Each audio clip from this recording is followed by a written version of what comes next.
chọp mà kêu cho mà kêu chọp mà kêu cho mà kêu à lần này chấp nam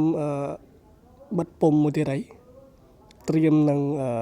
cù từng nộp cả lon có nó bông bông bông xem em mà kêu lên đây cái gì là bong bong bong dướng nè hàng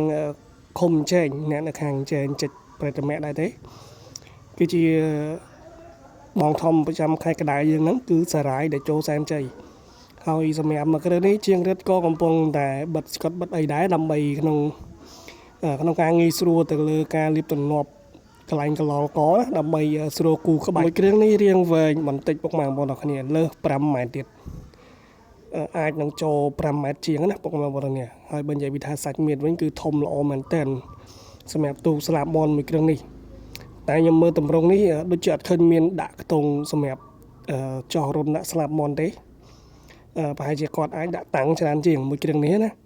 ប៉ុន្តែធំល្អណាស់បងប្អូននេះអញ្ចឹងយើងក្នុងចាំមើលដល់គ្នាថាតើសារាយទៅចូលសានចេញមួយគ្រឿងនេះតើនៅពេលដែលហើយ 100% តែម្ដងតើវាដូចរបស់ពិតប្រមាណវាអញ្ចឹងដូចតែខ្ញុំបាននិយាយអញ្ចឹងអរគុណបងប្អូនមែនតើសម្រាប់ការតាមដានទស្សនាវីដេអូមួយនេះហើយចូលរួមចុច Subscribe ទាំងអស់គ្នាទៅដើម្បីឲ្យឆាប់បាន 1k Subscriber ឆាប់ៗអញ្ចឹងណាអញ្ចឹងអរគុណច្រើនជួបគ្នានៅវីដេអូក្រោយ